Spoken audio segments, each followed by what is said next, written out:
Welcome to the President's Diary, where we take a look at His Excellency Dr. Mohamed Irfaan Ali's week of activities. Coming off of the Christmas holiday weekend on Tuesday, His Excellency expressed his immense satisfaction with the Natural Resource Fund Bill prior to its presentation and eventual passage in the National Assembly. President Ali said the Natural Resource Fund Bill of 2021 will strengthen transparency, allowing any withdrawals from Guyana's sovereign wealth fund to be thoroughly scrutinized. The head of state, who provided clarity on the bill during a live broadcast, said the amendments will remove the extraordinary powers that were previously vested in the Minister of Finance. So the new bill drastically reduces the powers, functions, and responsibilities of the minister. It introduces a board of directors and grant the board almost all of the powers previously vested in the Minister of Finance. The president said the contents in the old act was laced with irregularities that had to be rectified. He labeled the previous legislation as severely deficient and void of a proper mandate to guide any investment of fund. That board will include the private sector participation, as well as participation by a nominee of the National Assembly. So the new act removed the powers from this sole individual, the Minister of Finance. And this was a core argument that we presented when we opposed the old bill. And that power responsibility is now vested in a board of directors, removed from the minister, now vested in a board of directors that is comprised of a multifaceted set of Guyanese that will bring different skill sets. The new act requires the finance minister to publish clear and detailed information of all revenues and receipts in the National Gazette within 3 months. These details will be later tabled in the National Assembly. Every single Guyanese will be able to understand what the formula is. They'll be able to do their own calculation. So as things progress, you will know exactly how much should be saved, or how much would be saved, how much would be invested, and how the funds will be utilized. Dr. Ali also sent condolences to the people and the government of South Africa on the passing of Archbishop Emeritus Tutu. His Excellency conveyed deepest condolences on the passing of the Archbishop, who he labeled as, quote, a man who contributed to a liberated South Africa, end of quote. President Ali noted too that his immeasurable contributions to South Africa's anti-apartheid movement will never be forgotten. On Wednesday, His Excellency had a productive meeting with a number of rice millers from regions 3, 4, 5, and 6. The group discussed the issues facing the industry and areas where improvements can be made. President Ali told the millers, who also export rice, that these enhancements would help them save money and time.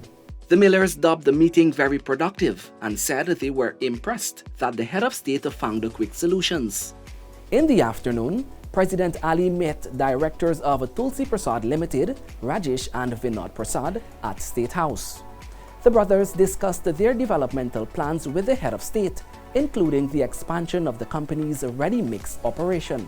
The directors also highlighted their readiness to help push the infrastructural development of the country.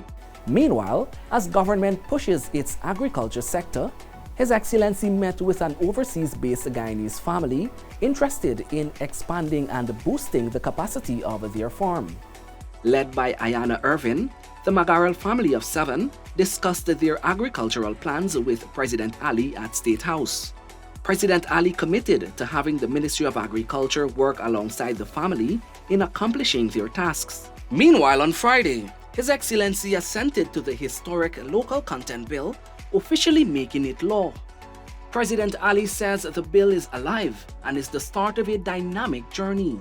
Wherever bold decision is needed, I will lead from the front. We, as a government, As a president, I'm not going to hide behind any curtain. We have to take this country forward. All of us as one. We have to ensure that we dismantle barriers and build a cohesive vehicle that moves forward for the benefit of this country. And this local content bill gives us the opportunity for Guyanese to win. It sets the framework for Guyanese to win. And that is what we're interested in. We're interested in Guyanese winning, and we know the people of Guyana. When the people of Guyana win, the world wins. The signing was witnessed by Senior Minister in the Office of the President with responsibility for finance, Dr. Ashni Singh, Attorney General and the Minister of Legal Affairs, Mohabir Anil Nandlal, Senior Counsel, and the Minister within the Ministry of Public Works, Deodat Indar, as well as members of the private sector and the civil society.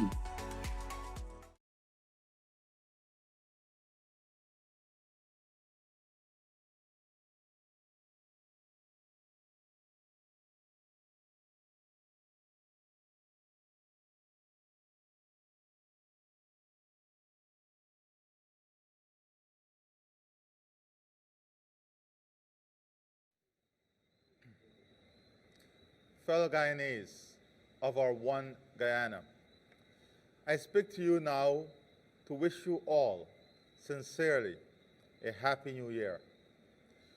I know it is easy to wish you well, even though it might be much harder to create the conditions that will truly make the new year a happy one for all. As your president, I'm committed to trying my very best. You would recognize that it requires genuine commitment and real resolve to put in place the programs and projects that uplift the quality of life and with it, the human spirit. I agreed to seek the presidency of our one nation because to the marrow in every bone of my body, I wanted to help fashion and implement policies that would benefit every person in Guyana, regardless of race, color, or creed. Having accepted your mandate for that task, I do not intend to be derailed, diverted, or deterred from it. It is for this very reason that my government and I have worked tirelessly to improve the lives of every single Guyanese person in the ways that matter most.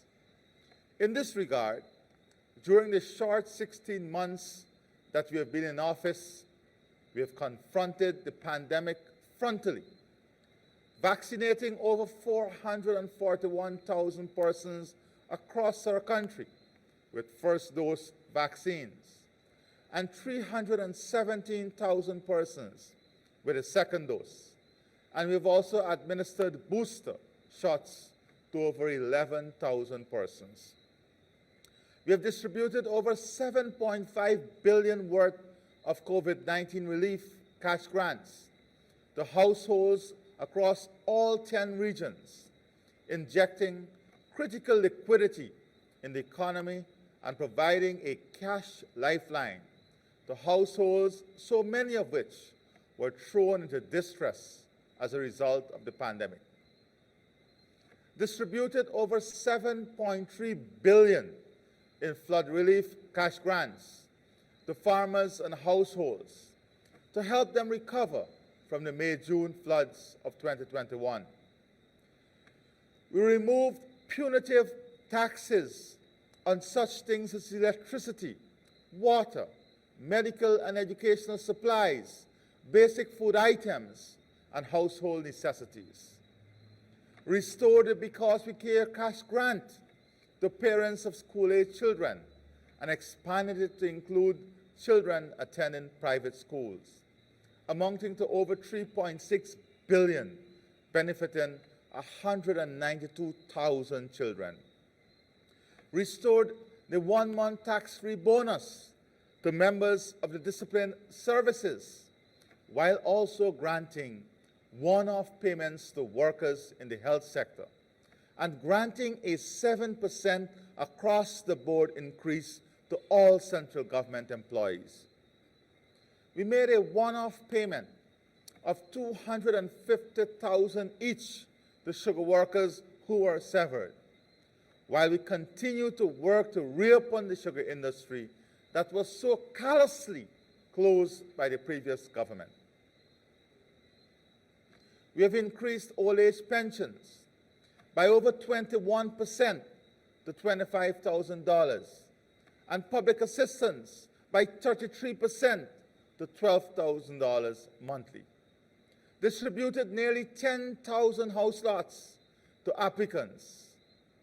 Started to construct over 20 new housing schemes in several regions of the country, including in such places as Edinburgh, Storville, Great Diamond, Golden Grove, Cummings Lodge, LBI, Number 77 Village, Number 79 Village, Region 10, among others. We launched the Gold Scholarship Program and awarded 6,000 to Guyanese students in all 10 regions. We built and opened a new interlink road between Eccles and Diamond and started construction on a new 4-lane highway from Mandela to Eccles. Furthermore, we have already advanced the procurement process for the continuation of the 4-lane highway from Eccles to Diamond Link. We launched the tender process for a new bridge across the Demerara River, a new road from Linden to Mabura, the Myla Falls hydropower plant, and a power plant to be built on the Wales Development Authority, while work is also advancing on the historic Gas to Shore project. Fellow Guyanese, we also reduced serious crime to its lowest level in 10 years. We have had the highest seizure and interception of narcotics in a decade, and reduced road fatalities and fatal accidents to their lowest level in 16 years. The lowest level in 16 years. We have restored growth to our economy, lifting the non-oil economy out of a contraction of over 7% in 2020 to positive growth in 2021. Against this background of these very exciting developments, and even more exciting prospects that lie ahead, it would be remiss of me not to deplore the unseemly behavior of the opposition members of the National Assembly last Wednesday, when they resorted to violent threats and intimidation to stop a bill whose virtues they feared. The contempt to seize the Speaker's mace, the symbol of his authority over the conduct of the Assembly, and to surround the Minister of Finance, shouting in his face, was gross unparliamentary behavior that carried a dire warning. Mahatma Gandhi, one of the greatest fighters for political freedom and human and civil rights, warned that, and I quote, "Intolerance is itself a form of violence and an obstacle to the growth of a true democratic spirit." What we witnessed in the National Assembly was not only a violent assault on democracy, but a blatant disrespect for the highest lawmaking institution of our nation. If persons charged with the responsibility for the conduct of the nation's business resort to violence and intimidation, what example do they give to the nation, especially to the young? Our nation must not be hobbled by those trapped in a culture of violence and intimidation, whose only contribution to the national debate is physical confrontation. My brothers and sisters, it is worth saying a few words about the real cause of the undignified actions of members of the opposition in the National Assembly. They claim that repealing a bill they unilaterally passed, giving the Minister of Finance excessive power over the National Resource Fund and placing it instead under the supervision of an independent and nationally accountable body is somehow wrong. Yet, every children would know that if a government wished to steal from the NRF, the best way to do it would be to remain with the APNU AFC proposal and to leave the Minister of Finance in control with little or no oversight. That is the plan that the APNU AFC put in place for itself, assuming that it had fixed the March 2020 elections and would have all the power today to abuse the money in the NRF as they pleased. What your democratically elected government has now done is to remove the Minister of Finance from having such unlimited and unbridled power. Instead, we have created a governance and operational structure that is transparent and accountable, and in which non-political, highly reputable persons carry out the responsibilities of supervision and compliance. In essence, the powers of oversight and control are with you, the people. The opposition and certain media outlets have tried to mislead their audiences into believing that I will be appointing the board of directors unilaterally and will have control over them. Nothing is further from the truth. While as president of this country, I'm obliged to sign letters of appointment, the board will include a person selected by the National Assembly. All parties therein, after consultation and debate among themselves. It would also include representation from the private sector, which gives a voice to civil society in a newly established decision-making body responsible for overall management of the fund. Mind you, a decision-making body that did not exist under the APNU AFC bill. The opposition brawl in the National Assembly was to prevent you from hearing all this. Of course, I know that you, the people of our one Guyana, expect to see benefits from the NRF flow to you, to improve your lives now, to deliver more jobs and better wages. Therefore, it is obvious that some of the money from the NRF, which now stands at approximately US $534 million, must be spent on your welfare and well-being. It is for that reason that the new legislation provides a mechanism by which the Parliament will approve the transfer of funds for projects and programs that the government has to carry out. And I re-emphasize that.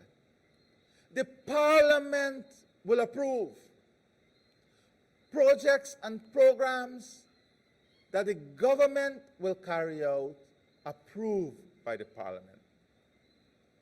And these projects and programs that the government has to carry out to raise your standard of living, to improve your circumstances, and to give you a better life.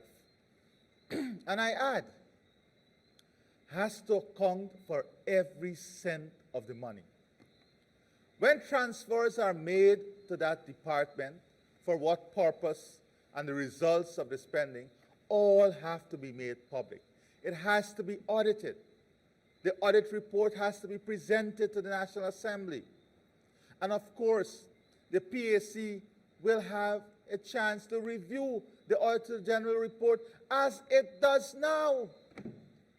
And you should recall that the World Bank has projected that over the lifespan of the oil and gas production, Guyana could earn US 72.8 billion in revenues from the multiple offshore projects that will be operational.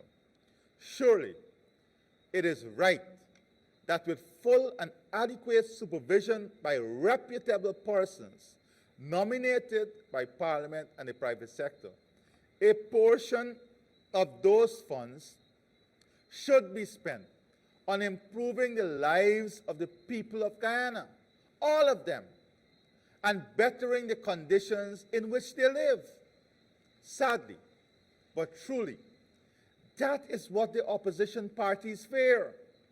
They believe that if your government delivers the development, the betterment, the advancement you want and deserve, they might become irrelevant. They do not regard politics as a contention for better policies and governance. They regard politics as nothing more or less than a battle for power. That is why we had a display in the National Assembly of violence and intimidation.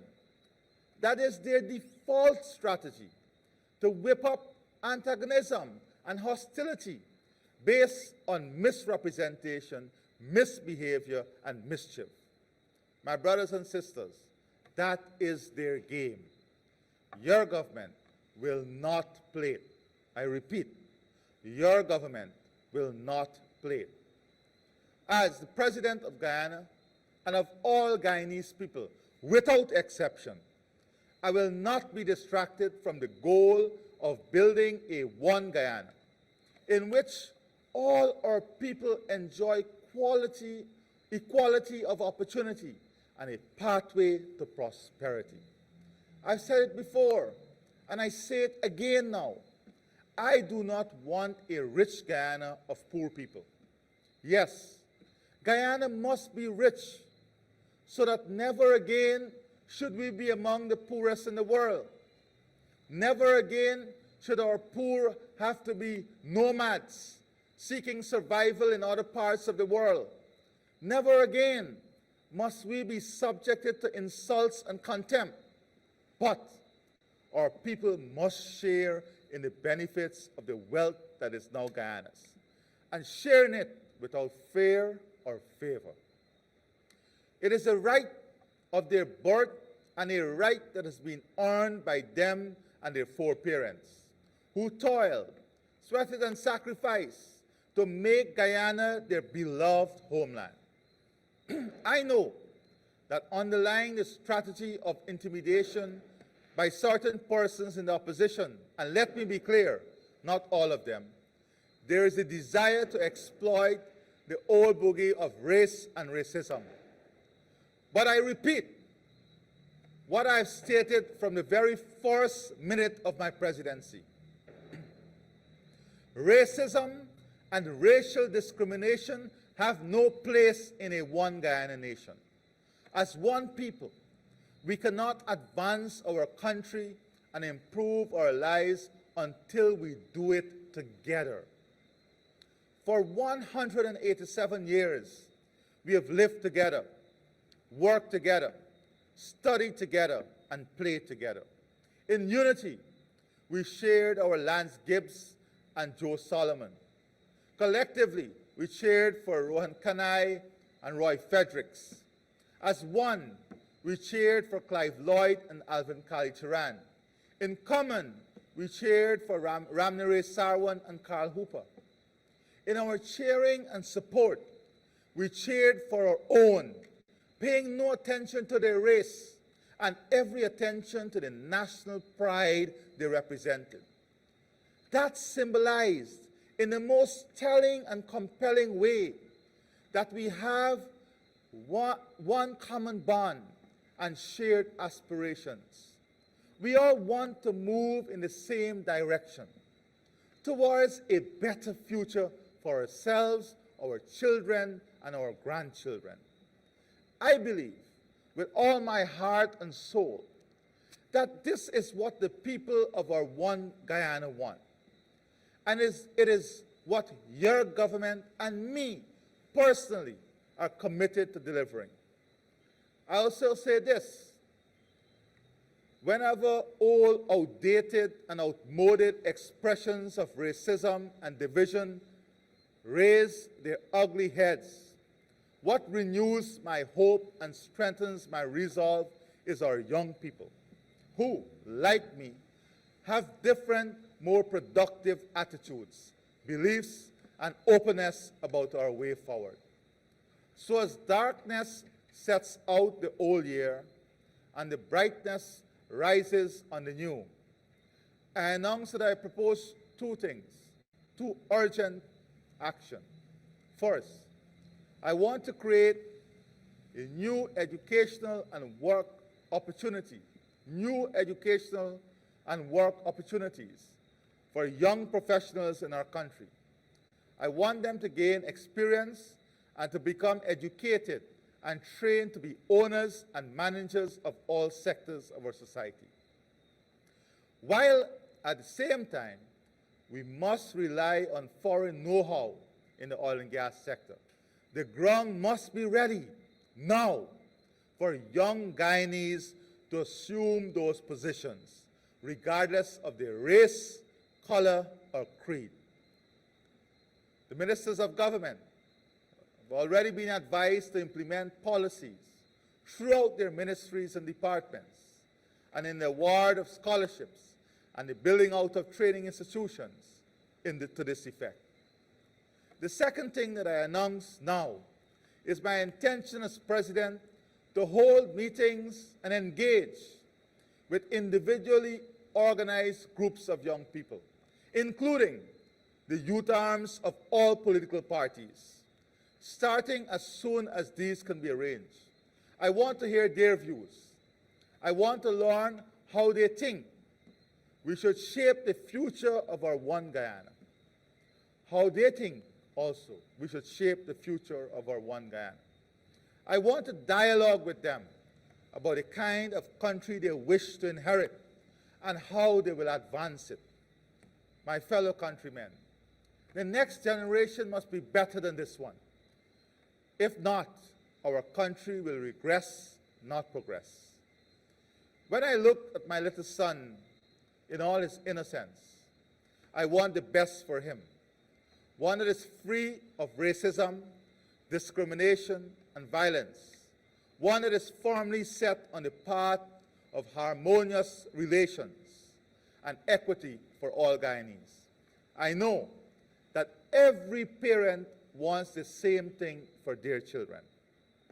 I turn now to two of the main threats that Guyana continues to face, along with the rest of the world: the continuing COVID-19 pandemic and the supply chain crisis. We have had 39,238 infected persons, of whom, sadly, 1,051 died.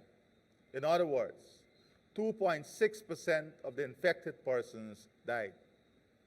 The low number in comparison to many other countries is a tribute to the government's timely actions and to the health workers, particularly those in the front line who provided unselfish care. We continue to be grateful to our health workers and to thank them for their outstanding service. Similarly, we mourn with the families and friends of the 1,051 persons who succumbed to the dreaded disease.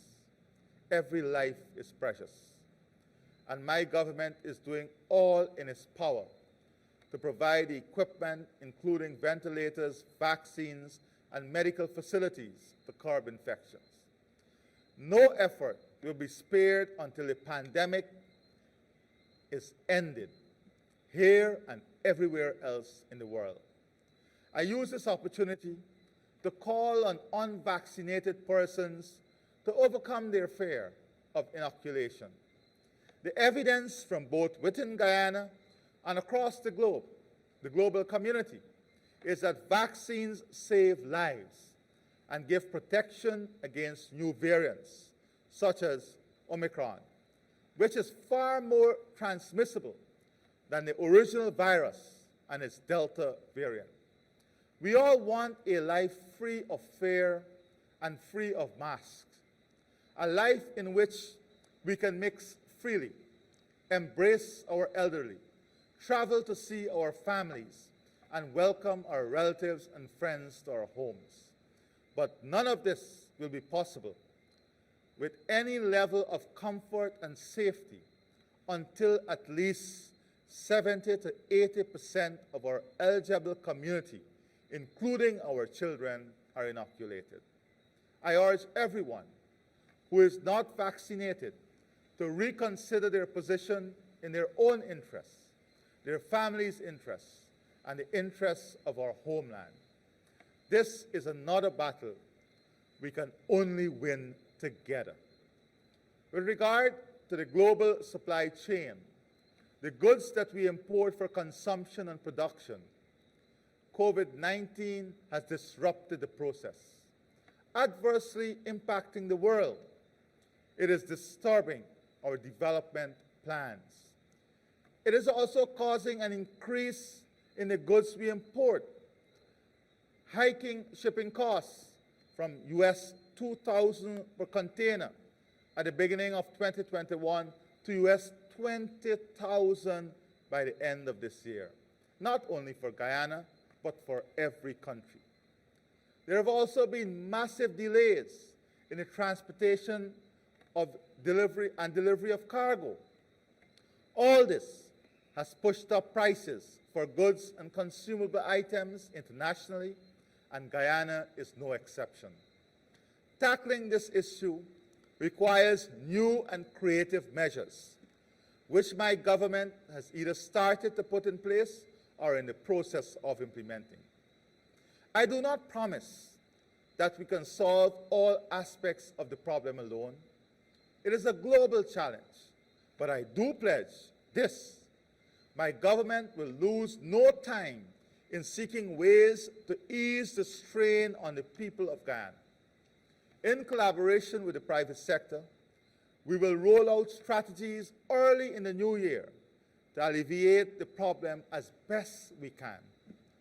My fellow Guyanese, following the ICJ ruling on the jurisdiction in the case regarding the Guyana-Venezuela controversy, we have been putting all our efforts in preparing to submit a memorial on the merits of our case by March 8, 2022. We will not rest in our efforts to preserve our sovereignty and territorial integrity. Equally, we will continue to be a responsible member of the international community, enhancing our profile at the regional and international levels. So as the new year brings rebirth, renewal, and reinvigoration, I call on all Guyanese to join me in taking our beloved nation to a higher destiny and a noble expression of our oneness from which all will benefit, thrive, and prosper. I wish you a happy new year. Let us make 2022 a year of joy and progress. God bless our beloved Guyana. God bless our one nation. God bless you. I thank you and continue to be safe.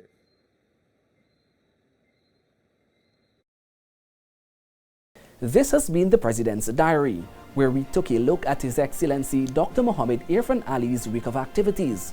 Thank you for watching, and do join us again next week.